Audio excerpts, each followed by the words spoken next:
गति मोशन, आज उसके बारे में हम चर्चा करने वाले हैं। ठीक है कि मोशन क्या है, मोशन कितने प्रकार के होते हैं, ये सब सारे जो चीज होते हैं आज हम चर्चा करेंगे। ठीक है, तो गति, गति का इंग्लिश क्या होता है, मोशन। ठीक है, तो गति से पहले गति को अगर हम बोल सकते हैं, एक होता है गति, एक होता है विराम। ठीक है, या बोलते हैं एक स्थिर अवस्था होती है और एक गतिमान चीज होती है।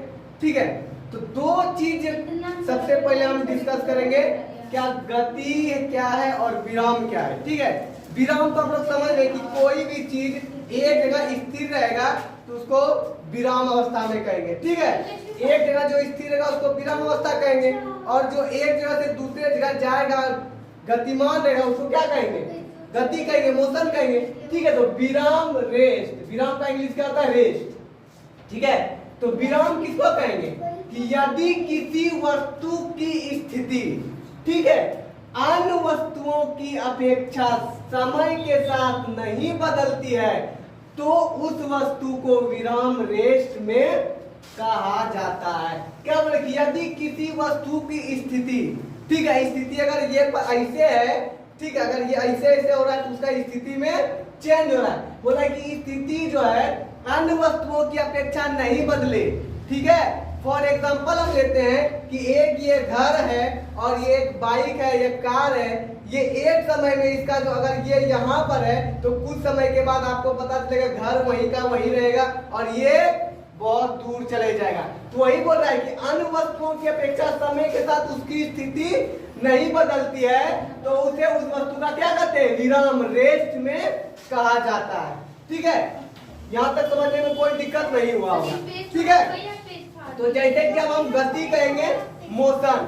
ठीक है, मोशन जो होता है, गति का इंग्लिश क्या होता है, मोशन होता है। मोशन में क्या है, यदि किसी वस्तु की स्थिति अन्य वस्तुओं की अपेक्षा समय के साथ बदलती है तो उसे उस वस्तु का क्या कहते हैं, मोशन कहते हैं। क्या कहते हैं, मोशन। ठीक है, जैसे कि हम एग्जांपल दिए, घर वहीं का वहीं है लेकिन बाइक या कार बहुत दूर निकल गया तो वो समय के साथ उसके स्थिति में परिवर्तन हुआ।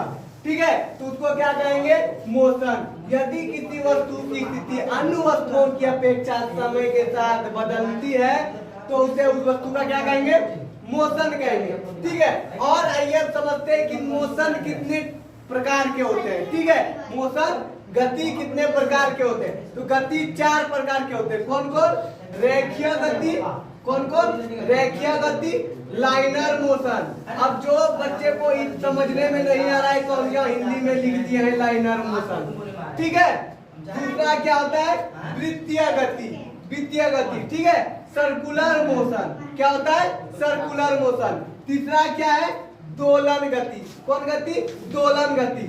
ठीक है, क्या है देखिएगा, ऑसोट्रिल मोशन। ठीक है, उसके बाद है आवर्त गति। ठीक है, पीरियोडिक मोशन। ठीक है, अब ये चारों गति को हम लाइन बाय लाइन प्रत्येक गति का जो है पूरा उदाहरण के साथ समझेंगे। ठीक है, रेखीय गति को हम समझेंगे कि रेखीय गति क्या होगा, एक सरल रेखा में होगा। ठीक है, जैसे कि हम यहाँ लिखे हैं रेखीय गति, लाइनर मोशन। ठीक है, इसमें वस्तु सीधी या वक्र रेखा पर चलती है। इसमें जो वस्तु होता है सीधी रेखा या वक्र रेखा पर चलती है। जैसे कि इसका एग्जांपल क्या होगा कि सीधी रेखा। ठीक है, इसका एग्जांपल देखिए यहाँ पर, नीचे कर लो, एग्जांपल दिखता है। ठीक है, इसका जो एग्जांपल होगा, एग्जांपल क्या होगा, लाइनर गति का, लाइनर मोशन का। ठीक है, कि बंदूक से निकली हुई गोली। ठीक है, अगर बंदूक जो है इस जगह से पॉइंट कर कर गोली छोड़ता है तो बंदूक एक सीधी रेखा में अपने निशाने को हिट करता है, अपने निशाने को टारगेट में लेता है। ठीक है, तो वो जो बंदूक से निकली गोली होती है उसको हम किस मोशन में रखते हैं, ठीक है, तो रेखीय गति, लाइनर मोशन में। किस में रखते हैं, लाइनर मोशन में। ठीक है, अब कोई भी सड़क है, ठीक है, ढालू से नीचे सरकता हुआ बालक, अब कहीं जो है ऐसे करके ढाल है जिसको क्या बोलते हैं, ऊपर से नीचे। ठीक है, तो उस पे अगर बच्चे को लुढ़काया जाए तो वो एक सीधी रेखा में लुढ़कता है, तो उसको भी हम किस में रखे हैं, लाइनर मोशन में। ठीक है, आज के इस वीडियो में रेखीय गति तक ही, नेक्स्ट वीडियो में हम लोग पढ़ेंगे विद्या गति, दोलन गति और आवत गति। तब तक के लिए धन्यवाद। जय हिंद, वंदे मातरम।